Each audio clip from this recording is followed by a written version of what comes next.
السلام علیکم دوستو، امید ہے آپ سب خیریت سے ہوں گے۔ ہمارا ٹاپک سلطان صلاح الدین ایوبی کی سیریز سے منسلک ہے، تو چلیے آج کا ٹاپک شروع کرتے ہیں۔ تقریباً 500 سال بعد وقت نے عجیب کروٹ لی۔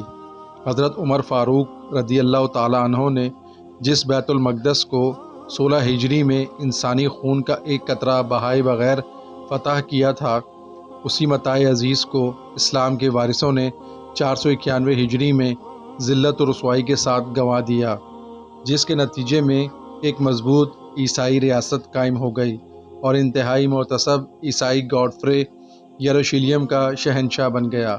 اس سے پہلے دو اور عیسائی سلطنتیں انطاکیہ اور ایڈیسیا قائم ہو چکی تھیں۔ ایڈیسیا پر جوسلن ثانی کی حکومت تھی، جو اپنی مذہبی عصبیت میں شاہ یروشلم گاڈفرے سے کسی طرح بھی کم نہیں تھا۔ یروشلم، انطاکیہ، روم اور قسطنطنیہ کے بعد مذہبی تقدس کے اعتبار سے ایڈیسیا کو عیسائی دنیا میں 5واں درجہ حاصل تھا۔ تاریخی لحاظ سے اس شہر کو الجزیرہ کی آنکھ سمجھا جاتا تھا۔ صلیبیوں نے یہاں زبردست فوجی طاقت جمع کر رکھی تھی اور اس کے ساتھ ایڈیسیا کو شاہ یروشلم کی تائید و سرپرستی بھی حاصل تھی۔ مسلمانوں کو اس شہر کی جنگی اہمیت کا بخوبی اندازہ تھا اور وہ ایڈیسیا کو اسلامی اقتدار کے لیے ایک مستقل خطرہ سمجھ رہے تھے۔ جب عماد الدین زنگی نے موصل اور دمشق میں دوبارہ اقتدار حاصل کر لیا تو وہ ایڈیسیا کی جانب متوجہ ہوا۔ اس موقع پر اس کے بعض مشیروں نے مشورہ دیتے ہوئے کہا، سلطان کو ایڈیسیا پر حملہ کرنے کے بجائے اپنے علاقوں کے استحکام کی فکر کرنی چاہیے۔ جوسلن ثانی ایک طاقتور حکمران ہے، مزید یہ کہ اسے شاہ یروشلم کی حمایت بھی حاصل ہے۔ وزیروں کے چہرے سے قبل از وقت شکست و ناکامی کے اندیشے ظاہر ہو رہے تھے، اور مجھے خدائے وحدہ لا شریک کی تائید حاصل ہے۔ عماد الدین زنگی نے اپنی انگشت شہادت بلند کرتے ہوئے انتہائی پرجلال لہجے میں کہا، ایڈیسیا اس زہر آلود خنجر کی طرح ہے جو مسلمانوں کی شہ رگ کے قریب رکھا ہوا ہے۔ اس سے پہلے کہ وہ خنجر حرکت میں آئے، میں اسے توڑ دیتا ہوں۔ وزیروں نے عماد الدین زنگی کے اس جوش و جذبے کو وحشت و جنون سے تعبیر کیا، مگر وہ مرد مجاہد تمام قیاس آرائیوں اور مصلحتوں سے بے نیاز ہو کر طوفان برق و باد کی طرح ایڈیسیا کی طرف بڑھا۔ اس جنگ میں نجم الدین ایوب اور اس کا بھائی اسد الدین شیرکو بھی اپنی پوری توانائی کے ساتھ شریک تھے۔ ان کے سینوں میں بھی اپنے حکمران کی طرح جہاد کی آگ روشن تھی۔ سلطان عماد الدین زنگی کی حکمت عملی یہ تھی کہ وہ اپنے لشکر کے ساتھ رات کے اندھیرے میں سفر کرتا تھا تاکہ دشمن کے جاسوس اس کی پیش قدمی سے باخبر نہ ہو سکیں۔ سلطان عماد الدین زنگی اس وقت ایڈیسیا کے قریب پہنچا جب جوسلن ثانی کے سرحدی سپاہی نشے کی حالت میں ایک دوسرے سے چھیڑ چھاڑ کر رہے تھے۔ مسلمان فوجیوں کی تلواریں بے نیام ہوئیں اور ایڈیسیا کے سرحدی سپاہیوں کی اکثریت دیکھتے ہی دیکھتے خاک و خون میں مل گئی۔ کچھ سپاہی جو مدہوشی کی کیفیت تک نہیں پہنچے تھے، وہ فرار ہو کر عیسائی حکمران جوسلن ثانی کی خدمت میں حاضر ہوئے اور اسے مسلمانوں کے ناگہاں عقابی حملے کی خبر دی۔ کھلے میدان میں مقابلہ کرنے کا وقت گزر چکا تھا، اس لیے جوسلن ثانی اپنی فوج کے ساتھ قلعہ بند ہو گیا۔ سلطان عماد الدین زنگی نے تیزی سے آگے بڑھ کر ایڈیسیا کے قلعے کا محاصرہ کر لیا۔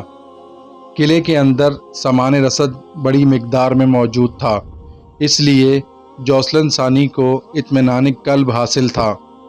وہ دشمن کی دسترس سے دور رہے گا، اور اگر مسلمانوں کے محاصرے نے زیادہ طول کھینچا تو بالآخر تنگ آ کر قلعے کی مضبوط دیواروں سے سر ٹکراتے ٹکراتے ایک دن وہ ناکام و نامراد واپس لوٹ جائیں گے۔ قلعے کا محاصرہ کرنے کے بعد سلطان عماد الدین زنگی کچھ دن تک صورتحال کا جائزہ لیتا رہا۔ پھر اس نے اسلامی طریقہ جنگ کے مطابق نجم الدین ایوب کو عیسائی حکمران جوسلن ثانی کے نام ایک خط دے کر روانہ کیا۔ جوسلن ثانی کا دربار شاہان قدیم کی طرح قیمتی ساز و سامان سے آراستہ تھا، مگر اسلامی سفیر جوسلن ثانی کے تخت کے قریب پہنچا اور اپنے امیر کا خط عیسائی حکمران کے حوالے کیا۔ جوسلن ثانی کے وزیر ڈیرک نے اپنی نشست پر کھڑے ہو کر سلطان عماد الدین زنگی کا خط بآواز بلند پڑھا۔ حاکم ایڈیسیا کو پتہ ہونا چاہیے کہ اسلامی فوجیں اس کے دروازے تک آ پہنچی ہیں۔ یہ اس بات کی کھلی علامت ہے کہ تم جنگ کے پہلے مرحلے میں مغلوب ہو چکے ہو۔ ہم نہیں چاہتے کہ جگہ جگہ انسانی خون کے تالاب بن جائیں، اس لیے اس پر لازم ہے کہ قلعے کے دروازے کھول کر ہتھیار پھینک دے۔ اس صورت میں ہم عیسائیوں کے جان و مال اور عزت و آبرو کی حفاظت کی مکمل ضمانت دیتے ہیں، ورنہ پھر تلوار ہی فیصلہ کرے گی کہ کون تخت نشین ہوگا اور کون زیر زمین۔ سلطان عماد الدین زنگی کا خط سن کر عیسائی حکمران جوسلن ثانی غضبناک ہو گیا، اور پھر اس نے اپنے وزیر ڈیرک کے ہاتھ سے مراسلہ چھین کر اسے پرزے پرزے کر دیا، اور انتہائی تحقیر آمیز لہجے میں نجم الدین ایوب کو مخاطب کرتے ہوئے بولا، اپنے سلطان سے کہہ دینا تمہارے خط کا یہی جواب تھا۔ نجم الدین ایوب باوقار انداز میں چلتا ہوا حاکم ایڈیسیا کے محل سے نکل گیا۔ پھر اس نے عماد الدین زنگی کی خدمت میں حاضر ہو کر سارا ماجرا بیان کر دیا۔ سلطان زنگی نے جوسلن ثانی کے اس طرز عمل کے جواب میں ایک لفظ بھی نہ کہا۔ وہ گہری سوچ میں ڈوبا ہوا تھا اور اس کے ہونٹوں پر ہلکی سی مسکراہٹ نمایاں تھی۔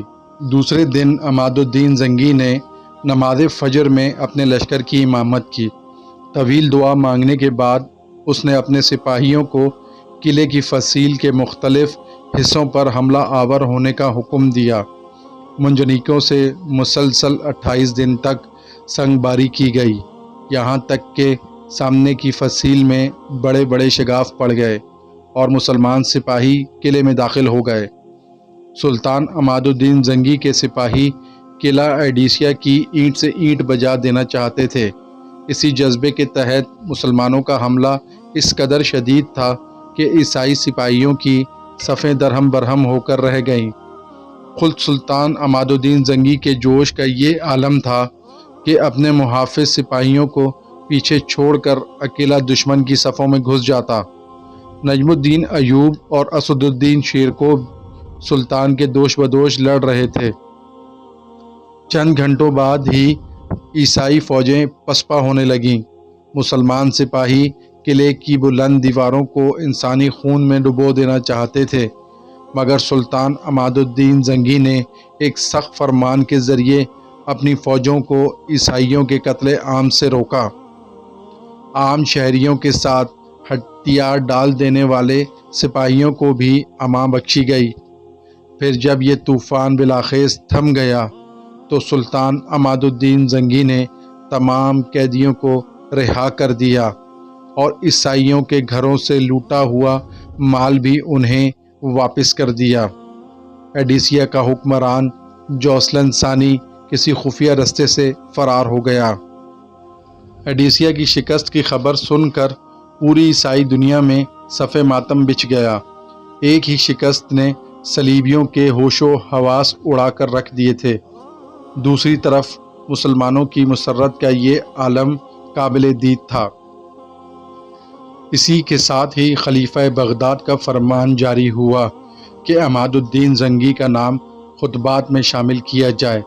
اوڈیسیا کی فتح کے بعد سلطان عماد الدین زنگی نصرت و فتح کا پرچم اڑاتا ہوا دریائے فرات کے مشرقی علاقے کی طرف بڑھا اور کئی شہر فتح کر ڈالے۔ ان میں سروج کا مشہور قلعہ بھی شامل تھا۔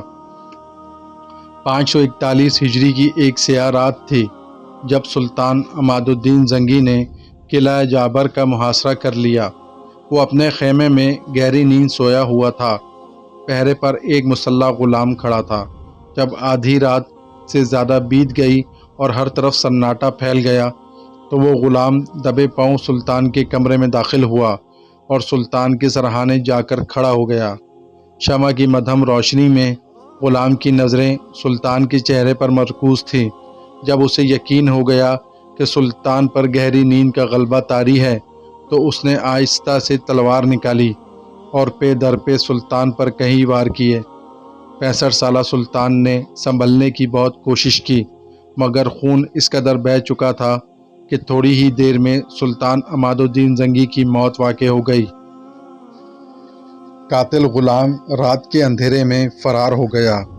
سلطان عماد الدین زنگی کا وہ غلام اپنے عقیدے کے اعتبار سے باطنی تھا اور حسن بن صبا کا پیروکار۔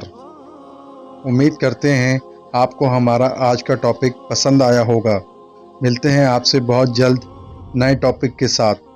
اپنا اور ان لوگوں کا جن کی زندگی آپ سے وابستہ ہے رکھیے گا بہت سا خیال۔